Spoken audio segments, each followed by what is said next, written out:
Hi ma'am, ꯑꯩꯒꯤ ꯅꯨꯡꯁꯤꯔꯕ ꯑꯉꯥꯡꯁꯤꯡ ꯉꯁꯤ ꯃꯣꯏꯅ ꯄꯨꯗꯨꯅ ꯂꯥꯛꯏ ꯑꯩꯈꯣꯏꯒꯤ speed time and distance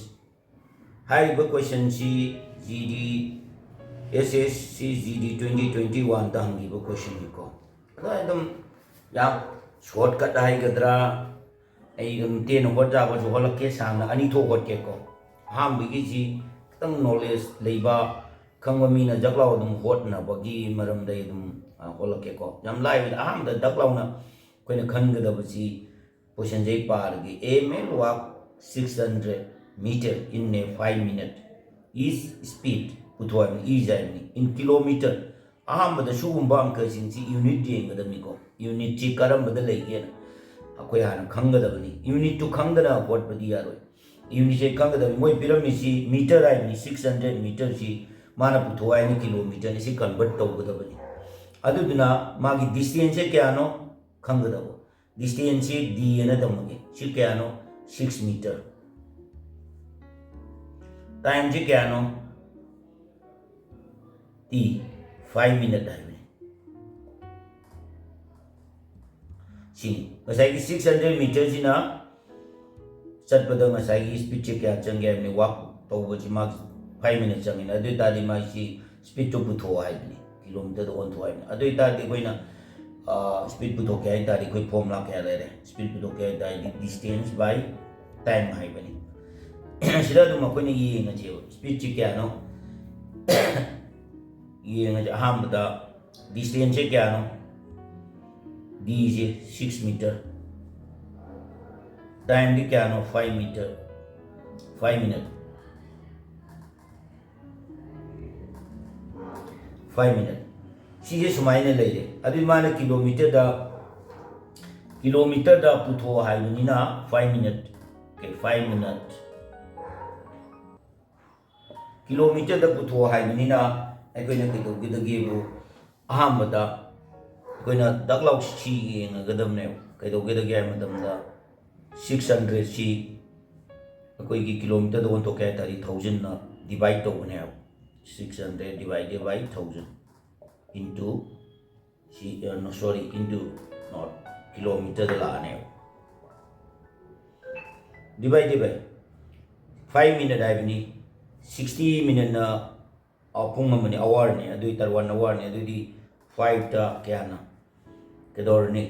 60 ना डिवाइड तोरने अदुई आवर लाने अदुई तादी सिगी मतक दसु मतक मका दसु मतक मका चीज मैते रोन हाइबे वानी कोई डिनोमिनेटर न्यूमरेटर लेरे मतक दसु मका दसु डिनोमिनेटर न्यूमरेटर लेरे सी ओन तो क्या तादी कोई ना केदोरने हां बइसदी दुम लेंगदन थंबिरोगो 600 by 1000 सी मेक इनटू मतलब सी मखागी सी कोई ऑन तो बेया ऑपोजिट लानी न्यूमरेटर इजना डिनोमिनेटर सुमाइ लानी 60 जिना मतलब लागा मखादना 5 सी अदुम लेजरनी सिदा कई लानी किलोमीटर पर आवर न लेने सिलोरे सिदा के दोगी सी 0 अनि सी 0 अन तो कतलो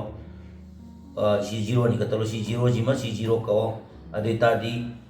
मतकी अनि जी इंटू तौरो 63 जा अइन खमद 36 लेरे अदे 35 नि अय समझ लगे सी जी डिवाइड तो मतमदा कइदोगे ना हाइबा मतमदा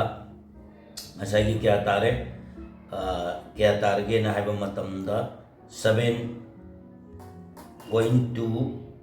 क्या तारे किलोमीटर पर आवर सिनी सुमाइन होलगा सिगी 7.2 किलोमीटर आवर होता दि क्या चुमे बी इक्वेन बी जी चुमी को सिनी अंगांगी अंक सुमाइन होल सुजाई से कोई न ताबने सी कोई की मिनट फादर द सेकंड कनो द लोशन बे आवंकनी अदो अहाम कोई न होट के हायरगना सुमाइन होट पे को आई होल के को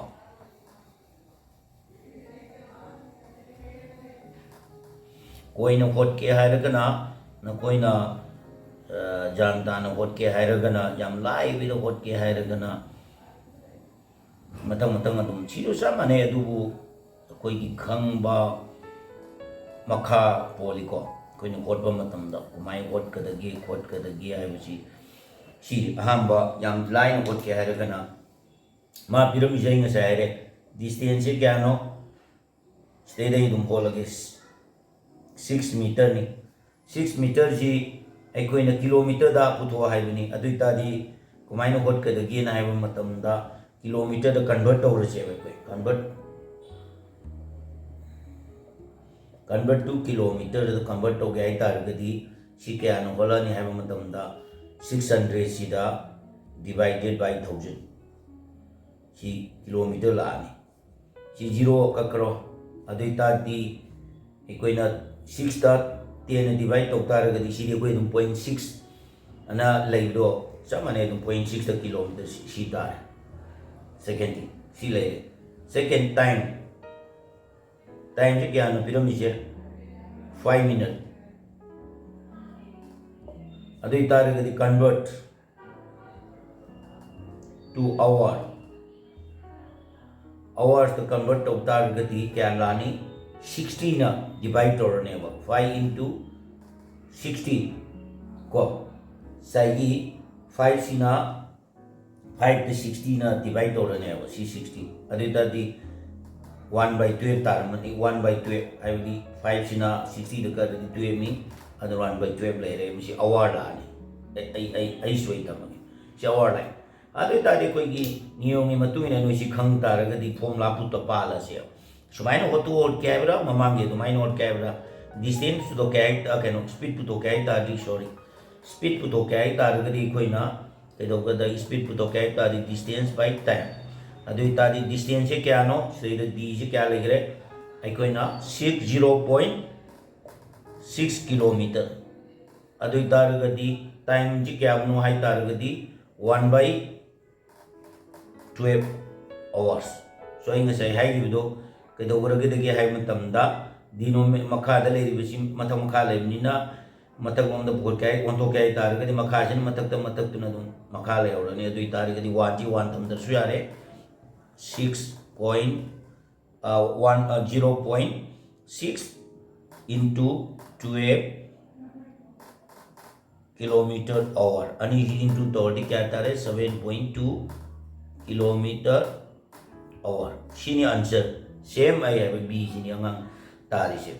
so angang jing ne ko ni yan ta boy tar gadi knowledge phang boy tar gadi like tormo subscriber tormo matangi question chu ngai dun le ramo I phaje phaje puduna lake